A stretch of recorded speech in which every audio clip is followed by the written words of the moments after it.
you.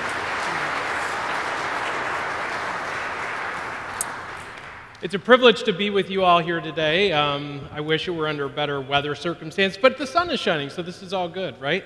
1990. I'm a young financial advisor out in Philadelphia, Pennsylvania, and my phone rings. And on the other end of the line was a woman by the name of Sally Kolazar. And she said, you know, Nathan, I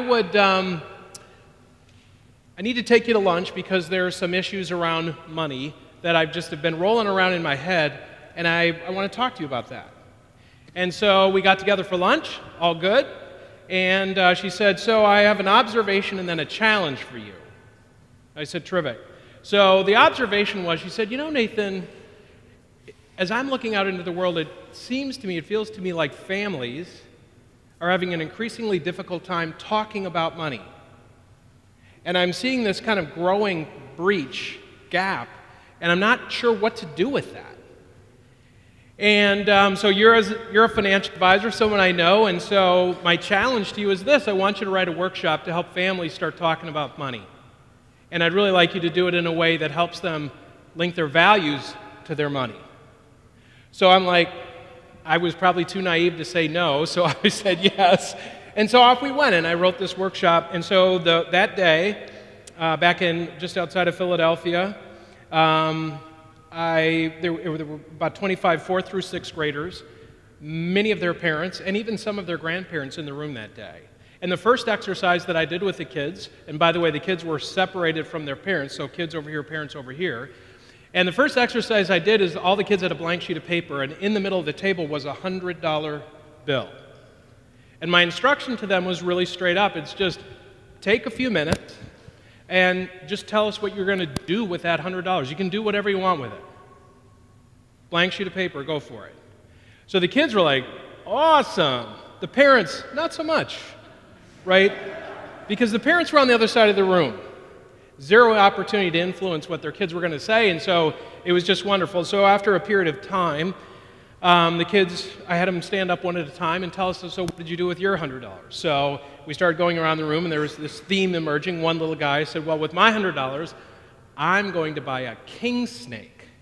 I'm like, oh, okay. Is that a reptile? Yes, it is. His parents were like, what? No, what? We've never heard this before. And then one little girl said, well, I'm going to take my family to Disney World with $100. And the list went on. Okay, so we got through everybody, and one thing was abundantly clear. The majority of the young people said that they would spend their $100. And many of them spent much more than their $100 right in their list. A few of the kids said that they would save some of their money. Few said that they would share some of their money. Now here's the interesting little twist to this story. The woman, Sally Kolazar, was a Christian educator. And that day, it was a Sunday morning in a church, and it was part of their kind of faith formation experience. The point being is, if ever there was a moment for divine intervention on what those kids were going to do with their money, you would have thought that would have been it. Didn't happen. So what it told me as a young financial advisor is indeed Sally was correct. And that is, families were indeed struggling with this topic. And so I'm kind of looking around, so who's doing anything with this, right? Who's doing anything with this? And I think one of the themes that kind of running through the first two speakers, Father Darren and then with Chuck, is really this concept of, so how do you create and nurture a culture of abundance in a society that's basically telling us it's all about us, and it's really this notion of scarcity, right? We don't have enough. Because what I know to believe to be true after 20 years of interacting now with families all over the United States and throughout Canada is what I know is this, is that if we believe that families are just going to sort of magically arrive at this point, and that individuals are going to magically arrive at this point where they believe that they have all this excess capacity to respond to the needs of the world, that's a really naive point of view. And we can have the best stewardship plan in town or in the state, and if we're not educating and equipping those individuals and those families, we're missing a huge piece of the puzzle here, right? So I want you to think about this question. When you were in school, What did you learn about sharing and saving and spending your money? Just spend a minute thinking about that. So what did you learn about sharing, saving, and spending your money when you were in school? How many of you would say, quick show of hands, that you learned a great deal about this topic when you were in school? Okay? Look around. Okay? How many of you would say, not so much? A little bit, but probably not too much. Okay? Look around. Everywhere I go in North America, that is what people say. And so what I say to families is this: if you're not proactively leaning into this topic of money, because we know it's not being done at school, so that means it's really fallen to who? At home, right? And so if you're not proactively leaning into this topic, what it means is that unknowingly, perhaps, you are abdicating your responsibility to the culture. Okay? That's what you're doing. Because if you're not in it, somebody's in it, and they really want to be in it. The culture really wants to be in this narrative. And so what's happening is the dominant message, as we heard earlier today, in the culture is what about money? See it, spend it. So, again, I say to you, if you're not actively, whether it's in your families or in your parishes, stepping into this topic, we're just doing what I call the double finger cross. I hope it works. So right, we're just going to hope it works. Well, it doesn't. It just doesn't, and I'm going to show you research why it doesn't. And I'm going to hopefully convince you this afternoon that there's a lot of opportunity to just start to step into this conversation. And when you do, amazing things start to happen. Amazing things start to happen. What I hear from families all over the country is, you know, Nathan, we want to be more proactive in talking and teaching about money. We don't know what to say. We don't know where to start. So here's the problem. So we're assuming, we're doing the double finger cross on our stewardship, and we're assuming that people have this vocabulary, this common vocabulary, and they're having all these wonderfully productive, sane conversations about money. Well, it's just not happening. And so, to some degree, you have to say, so if we spent a little time and effort engaging, educating, equipping people here, might it yield a different outcome over here? Not only might it, it will. It absolutely will yield a different outcome. Top stressors of adults in America from the American Psychological Association. They do a Stress in America study every year. Number one is money. And let's just keep going down the list. And work in the economy. You see all the things on the list. Housing costs, job stability, right? Those are the top 10. And year after year after year, number one is money. It always is. And by the way, it has very little to do with how much money people have.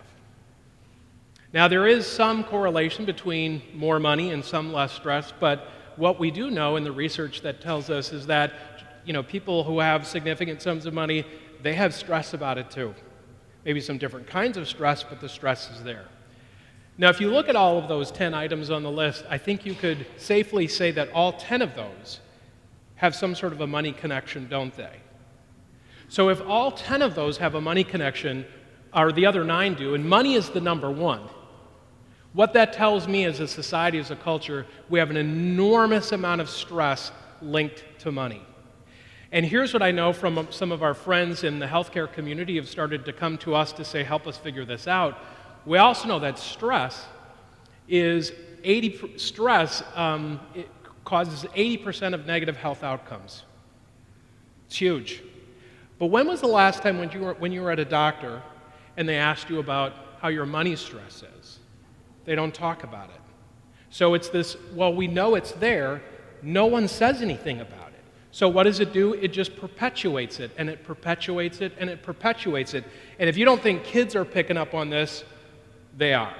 They totally are.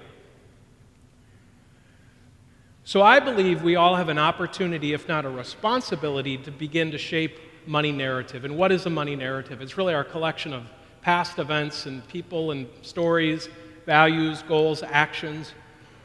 Here's what I mean by that. So I remember as a kid growing up here in the Midwest, and occasionally my grandparents would visit us, occasionally, because one set was in Wenatchee, Washington, and the other was in Fowler, Colorado. One set was for farmers. My mom grew up on a farm in Colorado. My dad grew up in Wenatchee, Washington, and his stepdad worked on the train. So we didn't see him every year. But when they did come, they would tell us stories. And this is really an important part for all of us, and a role that we can all play. And when they would gather us up, my grandmother Dungan would gather up me and my 3 older siblings, and she would say, you know, I'm going to tell you what life was like when I was a single mom raising your dad and your aunt during the Depression. We didn't have a lot of food, but we still invited people over for a meal. We didn't have a lot of money, but we walked to our little church right down the street, and we would put money in the offering plate every Sunday. Why? Because I wanted your dad and your aunt to understand that these are important values. Narrative. So the question is, what are we all doing, both individually in our homes, but then collectively in our parishes? What are we doing to help individuals and families on this journey to proactively shape their narrative? Because we can't just hope it's going to work. Not in today's culture, no shot. So the question is, what are we doing, in the parish, in the schools, to really lean into this conversation in a meaningful way? Are you being proactive, or are you being reactive? Proactive or reactive? And this is a really important question. So where do families go to learn this stuff? It's a real conundrum. Where do families go? I mean, you could argue the internet to some degree, perhaps, but I would say it's a really open question. And more specifically, what is your parish doing to engage, educate, and equip individuals and families as part of their money, values, and faith journey? Yeah, what are you all doing? Because I believe it shouldn't be optional. I really don't. I think it has to be a must-do, not a nice-to-do. Because again, if we want outcomes, if we want to help particularly this next generation, this younger generation, understand the role money plays in their lives, in this culture today, doing the double finger cross, it's just not working. Because the culture is going to overwhelm them. And then their compass, where is their compass? It's just all over the place.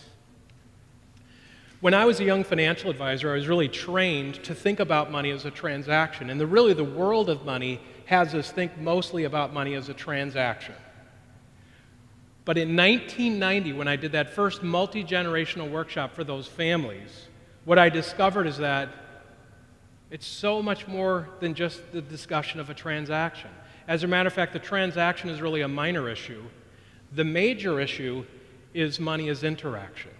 How do we help people develop a vocabulary, develop a comfort of having this conversation about resources, and then more importantly, aligning what they believe in, values, with the choices they make with their money? What a concept, right? So it's what I describe more as the qualitative part of the money conversation, right? One of the reasons I left the traditional financial services world is because I felt it was so overweighted to just being about a transaction and so grossly underweighted about the interaction of money, okay? So our work at Share, Save, Spend, it's really about individuals and families, helping them really first of all, develop and maintain those healthy money habits that link to values, Not doing it in a vacuum, but say, hey, what's important to me? And whether I'm sharing money, saving money, or spending money, are my values aligned and present in those decisions and those choices? So a tool that you'll see in a bit in some case studies that we've done, I'm going to show you a tool, the latest book that I have, of how parishes and congregations are using this to begin to shape this money narrative and help families on this journey, okay? Money, values, and the culture. Money, values, and the culture. That's a really important to think about because the culture, today's culture, is deeply interested in shaping money habits and values, particularly of the next generation. And they put big money into this game. They're not just kind of playing around. It's billions of dollars to shape habits and values. And the outcomes are kind of startling, quite frankly. The outcomes are startling. So as a culture, I believe we set a really low bar in terms of what we expect kids to do with their money. And guess what? They deliver. Right? So if we have a low bar, all right, well, we'll meet you where the bar is. But what we found in both substantively now in 20 years, but also in research we've done, when you raise the bar, not only will they meet your expectations, most often they will exceed your expectations around the choices that they make with their money. And that's really important. So today is really about how do we raise the bar and help individuals and families have a more substantive kind of learning opportunity. So we're going to look at some trends, and then in part two we're going to look at the idea of linking money and meaning, and then a couple of quick case studies. Okay? All right. 72-hour challenge.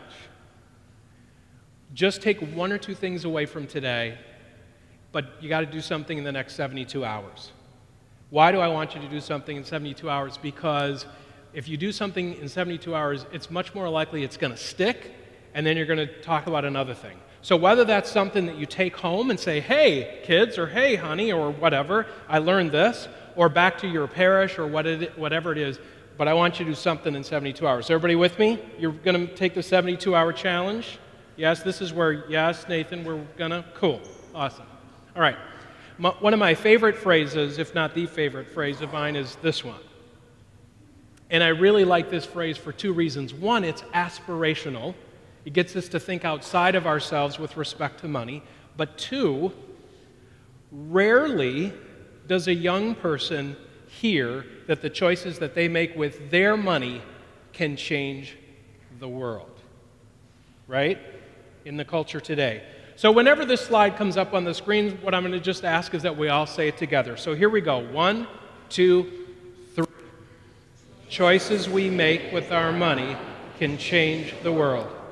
And as a young little 11-year-old girl in a recent thing that I did, she said, and I asked her her impression, I'm like, so what do you think of that statement? She said, well, you know, we can change it for good and bad, can't we? An 11-year-old said the smartest thing that was said all day. Yes, you're right. So it's about intentionality, isn't it? Yeah, it is. It is. So let's look at some trends. Only 6% of employees strongly agree that their company or organization is doing things to help them manage their finances effectively. This is now a big deal because in corporate America, what they're now understanding is that people's financial stress that they bring to the workplace, it's affecting absenteeism, productivity on the job. Remember what I said about stress and money? So the turnover thing is huge. They're now really scrambling to say, how do we better address this issue of money in the workplace? Because that's not exactly a vote of confidence. Okay? Total student loan debt in America now exceeds $1 trillion. The mean is somewhere around $26,000, $27,000. Imagine putting a household together with two people who have $27,000, $28,000 of student loan debt just to get started. Honey, I love you. Welcome to my debt. Right? It's big. And you're going to see in the next slide how big and how significant that is. 84% of undergrads say, we want to learn more about this topic. Please help us learn more. Personal finance is not a required course in most business schools, right? So even at the epicenter, they're not learning about personal finance. We think, of course they would be, not necessarily. 52% of workers ages 45 to 54 have less than $25,000 saved for retirement savings. I mean, that's a pretty startling number. And it's this study from the Urban Institute that was just released a few weeks ago that really I found it sobering. And basically, here's the gist of this graph, because there's kind of a lot going on here. What we know is that what they compared two groups. They compared the group from 2010. They took individuals at 2010 in all these age groups, from Generation Y all the way up to the boomers, older boomers. So from 2010 to 1983, they said, okay, over that time period, are these generations better off than the generation before them, financially speaking? Boomers, yes. So they had made a material sort of increase, even with the recession in there. They had done better, financially speaking. Gen X and Gen Y, not only did they not do better, they're doing worse. So what we know is that this generation, and there's a lot of them, millions of people in that age group, this will be the first generation, 18 to like mid-40-somethings, that'll be worse off financially, first generation in our country's history, than their parents. Now, if you don't think that that has real implications for what you all do in your parishes, come on. It's what I call, be careful, don't sort of slide into what I call, and I use this with families a lot, magical thinking about money. And the magical thinking about money sort of example for families is, yeah, we don't really do much in this space talking or teaching our kids about money, but we're pretty confident it'll work itself out. Right. So that's what I call magical thinking about money, is it just usually doesn't work. So this tidal wave is out there now. So the question is, so what do we do about it? And do you in your parishes have a role to play to help people more meaningfully address this topic? I would say for sure yes. And not only that, I would say you're almost ideally situated to be able to step into this topic in a meaningful way. And why is that? Because, gosh, let's think about it.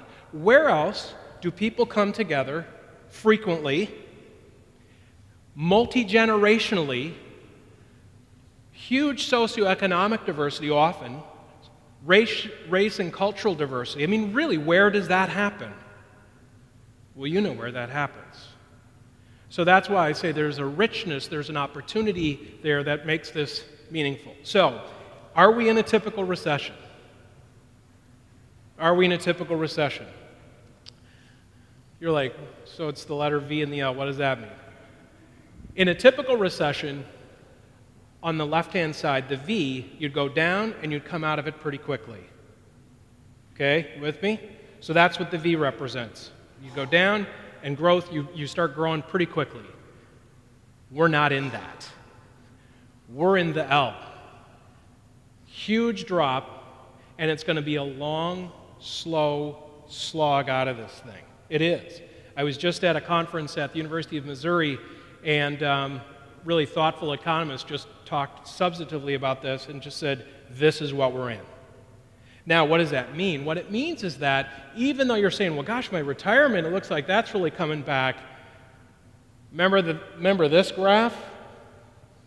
What's happening there to Gen X and Gen Y, why they're so negative in terms of wealth accumulation, is underemployment or unemployment, big student loan debt, and to some degree the impact of the culture on money habits and values.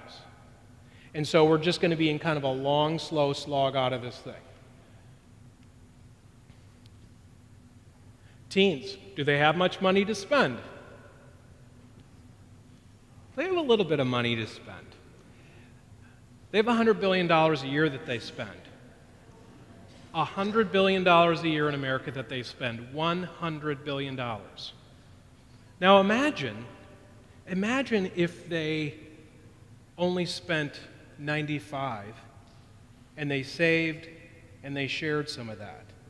Do you know what that would do to our economy? It'd actually be hugely productive. People say, oh no, it wouldn't, because they'd stop spending.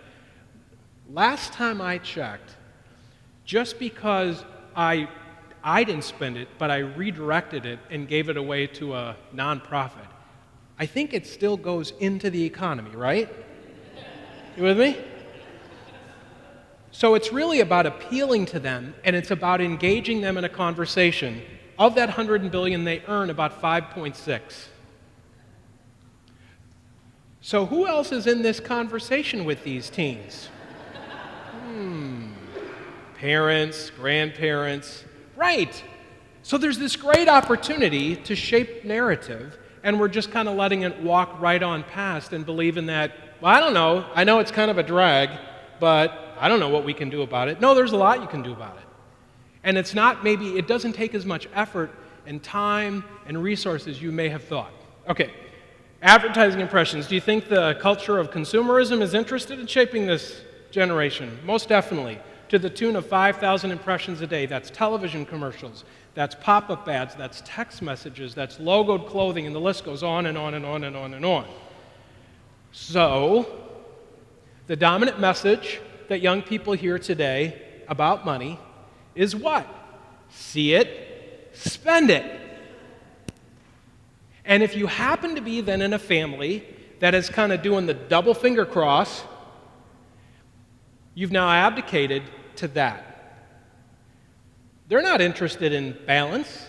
They're not interested in, people who are sharing and saving, deferring gratification, or, helping causes out. Maybe a little bit on the cause thing, maybe. Probably not much. Dr. David Walsh, many of you know David. He's a phenomenal speaker, does a lot, preeminent child psychologist, served on David's board, chaired his board for a number of years. I love his phrase, the people who tell the stories define the culture. The people who tell the stories define the culture. And what are stories? It's narrative. And where does narrative get shaped? In your parish every week. The question is, are you proactive or reactive when it comes to this topic? Are you just hoping it's going to work out and they're going to have capacity to give? Stats are not looking great on Gen X and Gen Y. So should we just, again, let them just figure it out? I mean, you're seeing that generation, they're leaving the church in droves. Could it be one reason is that we're not particularly relevant speaking to them about some of the things that are causing them the most anxiety? This is a big one. I'm not saying it's just about money, but this is enormous. It's enormous. So how families communicate about money, as I was out in San Francisco recently speaking at a conference, and I talked about how my experience has been in working with families, they often gravitate to the polar opposites.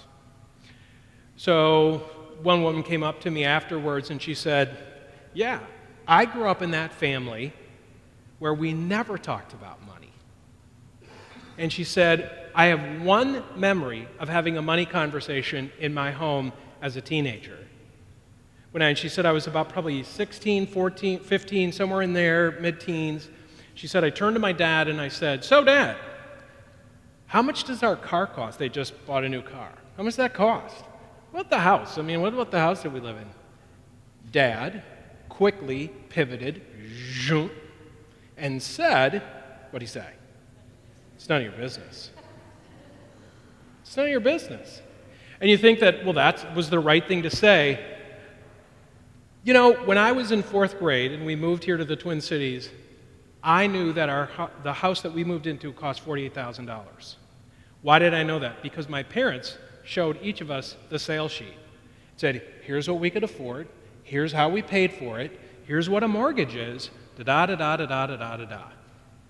I have vivid memories of coming home from activities and things in the evening. Mom or Dad would be sitting at the kitchen table, right? And in one hand they'd have a stack of bills, and the other they'd have their what? Checkbook. Remember those? So yesterday. So they'd have their checkbook and they'd be, hey, Mom or Dad, what are you doing? Well, we're paying the mortgage. Or, we're writing out this. So they wrote all their offering envelopes out beginning of the month, put them on their dresser, and just peeled them away one at a time.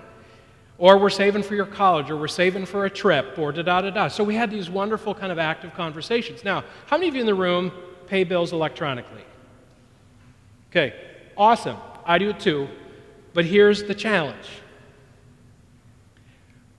When we, out of efficiency and effectiveness, no worries there, pay bills online, a lot of the conversations that would have naturally occurred in the home go offline, right? Something so simple like bill paying electronically, but then we just miss this opportunity to have those conversations with the next generation or generations about, so how do bills get paid? You can't believe how many young people when I'm on college campuses are like, yeah, I had no idea how my parents paid bills. Never saw one. Never saw one. Magical thinking about money. I don't know how bills get paid. I just know somebody pays them. At the other end of the continuum, loud voices. Gentleman at that same conference in San Francisco, he said, yeah, in my family, I heard my parents talk about money a lot. loudly. So the question is, how do you get to the sane middle? What does that look like, to get to the sane middle, where you can kind of dial down the emotion? Because when we don't talk about it, or when we talk loudly, what happens is just that emotion just bubbles up and just goes, right? So when you lean into this on the parish level and start to have times for families and individuals to come and learn and talk about this, what you're helping do is you're dialing down the emotion. And you're equipping them with language, with vocabulary about how to talk about it. But one of the best things you're doing at the parish level, one of the best things, is you're getting them talking to each other. And in the talking to each other, they're cross-pollinating ideas, and they don't feel like they're on an island. Because often when it comes to money, we feel like we're on an island, don't we? Like, oh, does anyone else have this issue? Really? Okay.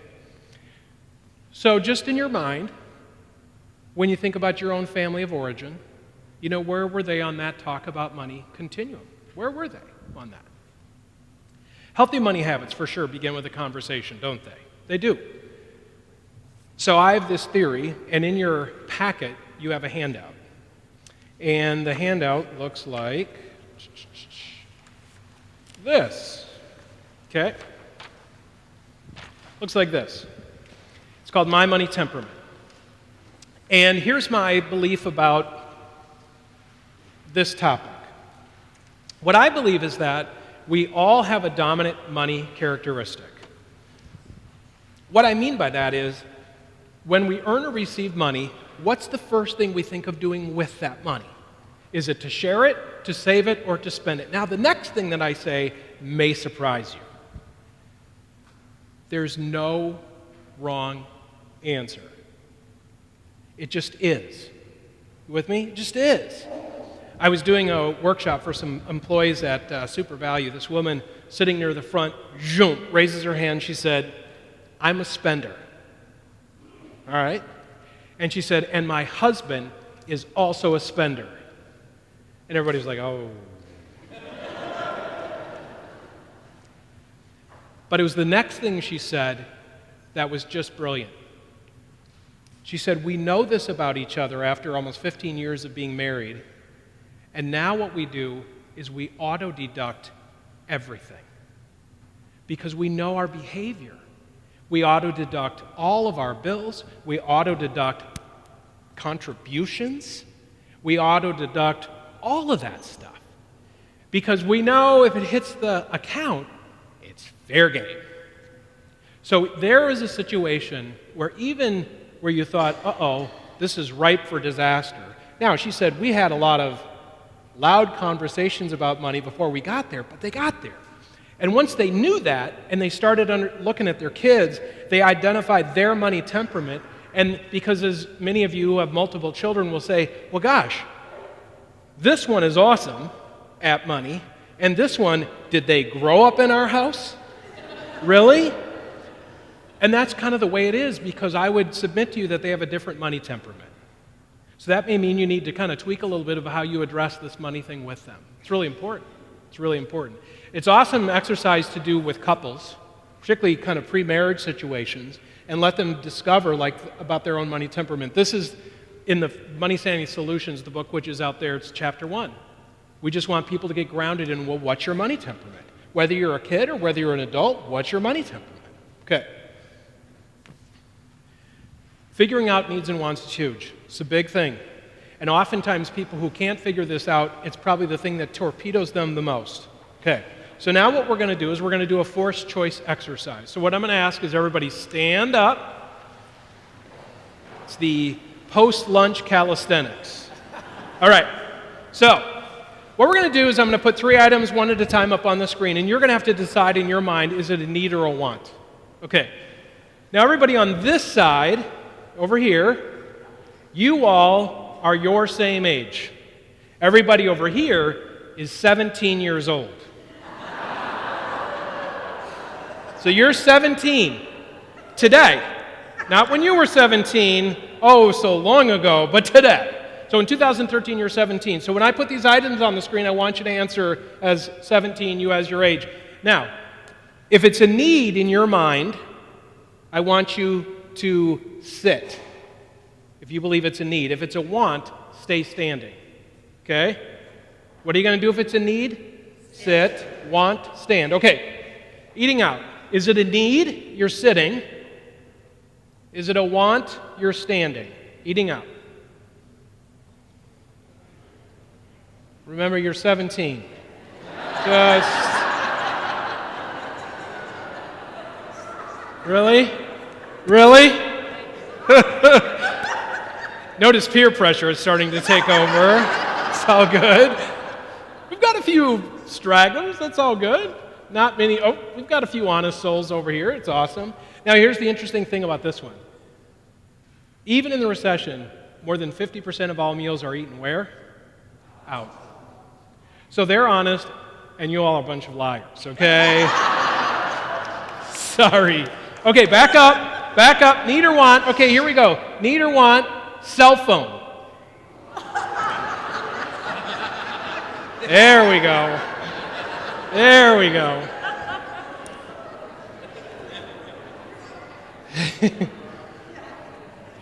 So now my question to them is this one. What kind of cell phone?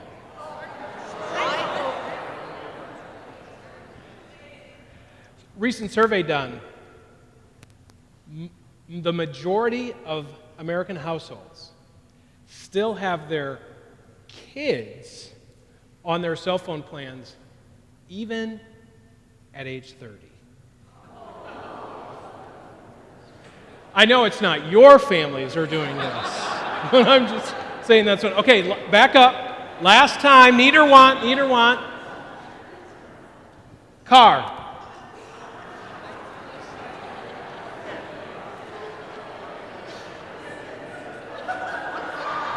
Wow, okay.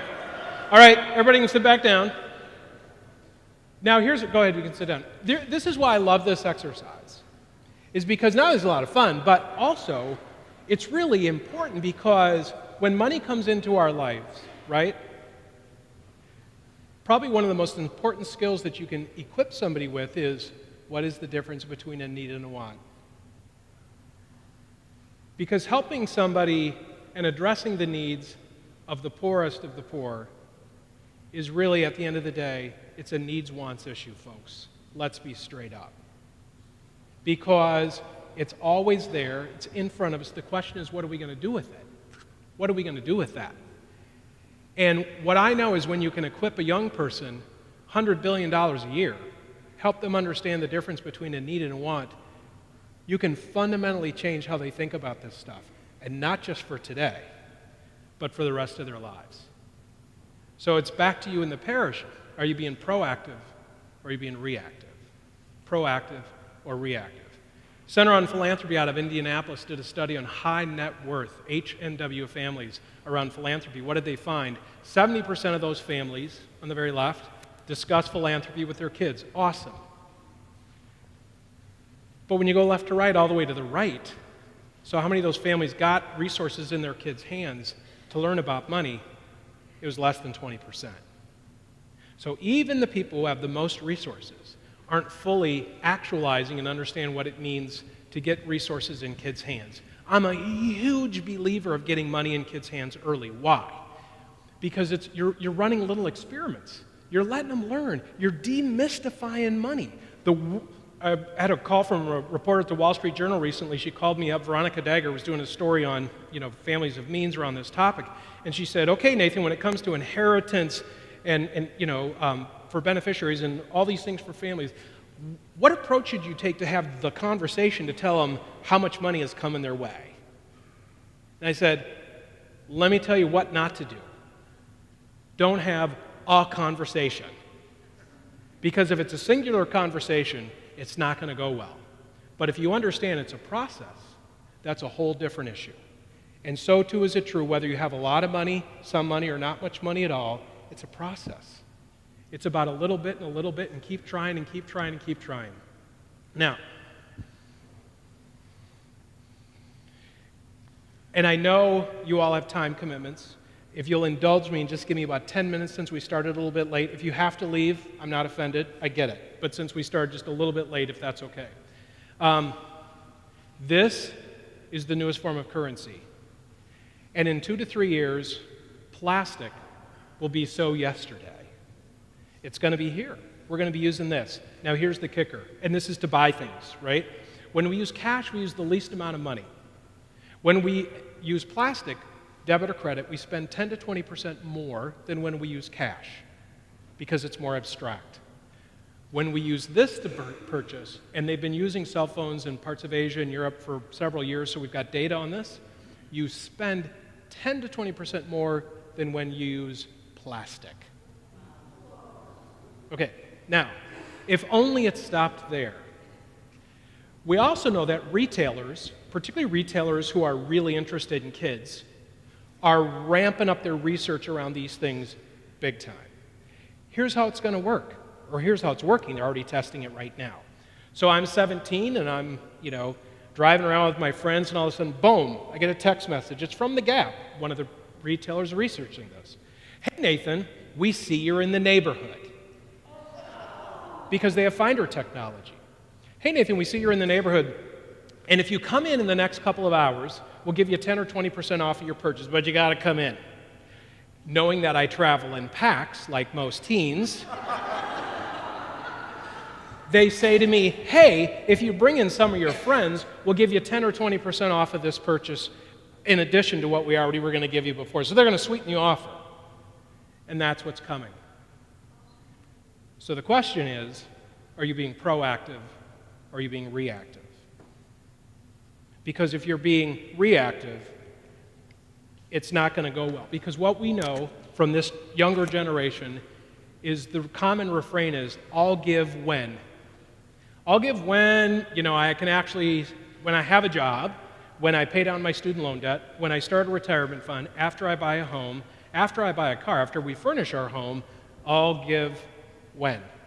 But interestingly enough, I go back to the story of my grandparents, who had very little. My grandparents in Fowler, Colorado, southeastern Colorado, raised 5 kids on a 50-acre farm. 50. So when is when? When is when? I heard this great line from a gentleman at a conference down south, and I love this line. Hope without a plan is denial. We can hope this next generation will be generous. We can hope this next generation will understand the opportunities and responsibilities that go around money decisions. We can hope. But come on, it's really naive if there's no plan of action, which is really what Chuck was talking about earlier. And it's hugely important. 1, 2, 3. The choices we make with our money can change the world.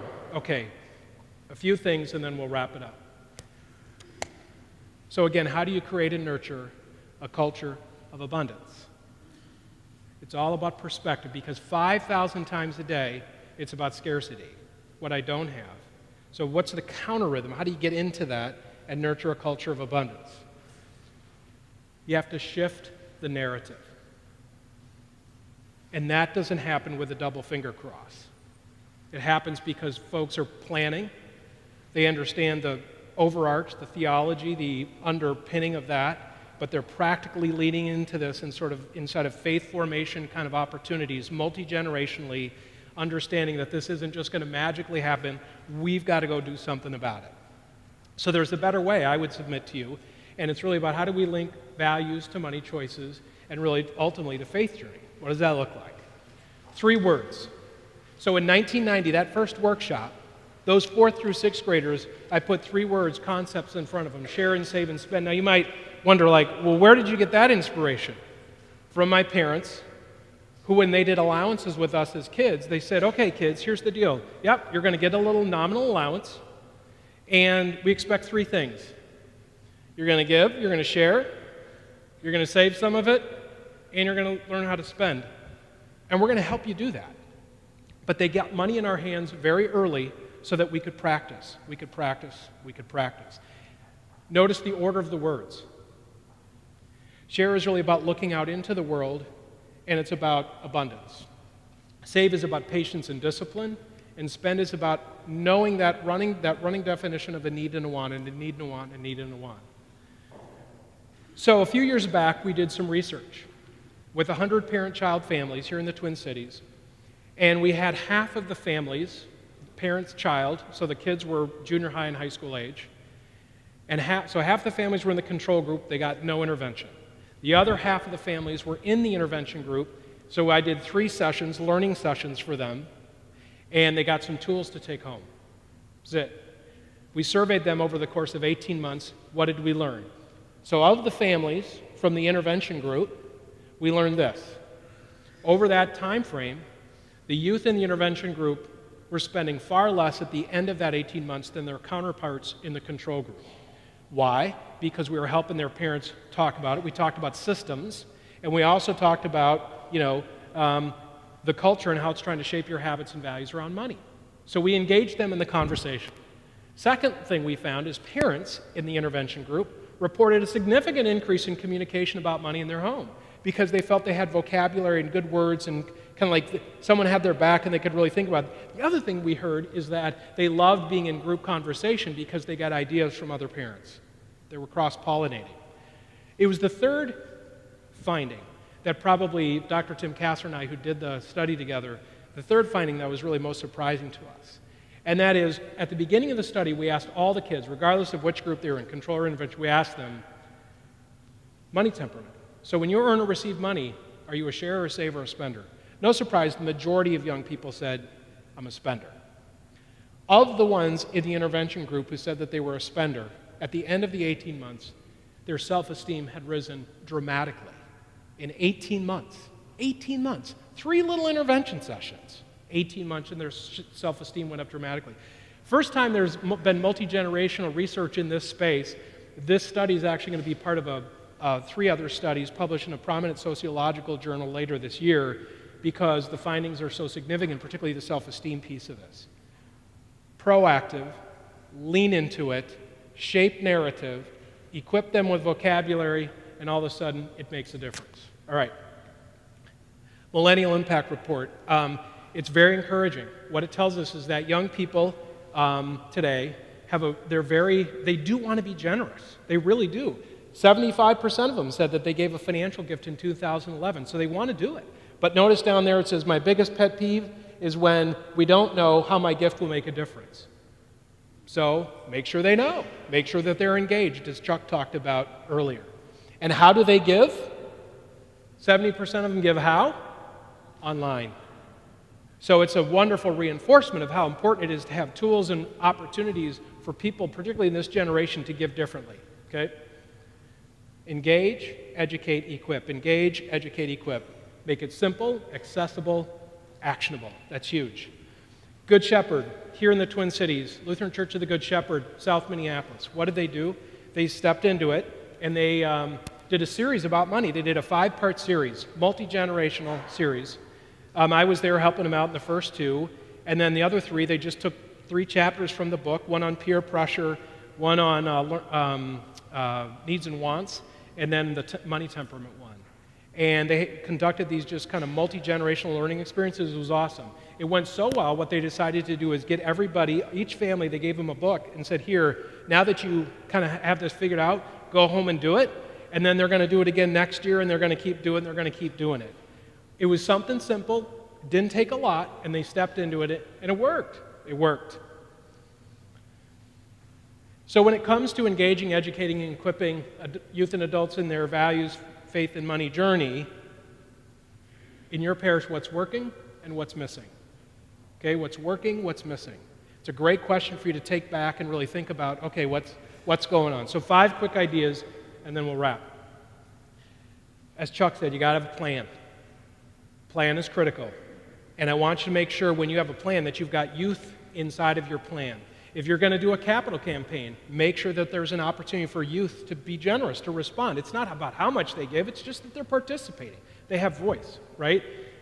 And make sure when you have a plan, you've got who's accountable for it, and then what are those outcomes? What do those outcomes look like? Start small. Think big.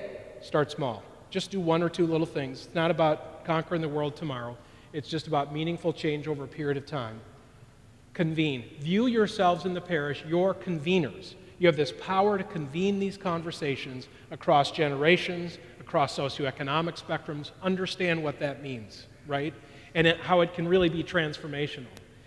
Maybe even want to invite the broader community into the conversation, because why do we maybe want to invite them? Because, gosh, a lot of people are probably pretty stressed out about this. What if we invited them into this learning within our parish and said, hey, we want to invite you in because we're going to help do these learning sessions to help you get after this.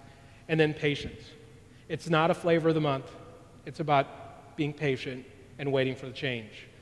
So second case study, real quick, Christ Church Episcopal in Richmond, Virginia. They were doing some kind of cool stuff. Formed in '93, great rector that's out there. They have weekly attendance of about 800 youth and adults, active small group ministry, thriving youth faith formation program. So what did they decide to do? So their vestry their church council did a deep dive and said, okay, what do we need to do around this? They crafted a strategy. Then they've got some awesome co-chairs, not as awesome as Mary, but they got some awesome co-chairs to really help them think about this. They introduced the concept in '09. They did a kickoff event for 200 youth and adults, all good. They infused this. What they didn't do is they didn't put a sign-up sheet out in the narthex and say, who wants to come to a workshop about money? I'll save you the pain of that.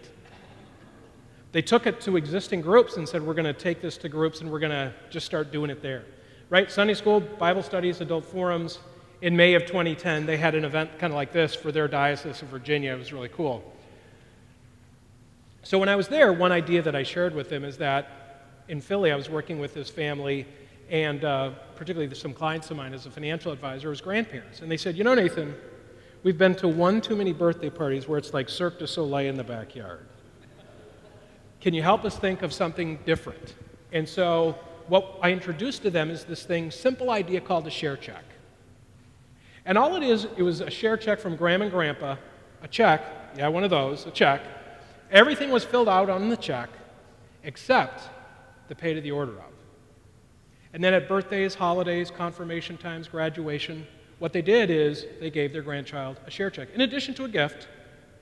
And they said to them, all we want you to do is give it away to some cause or issue you're passionate about, and then just tell us what you did with it.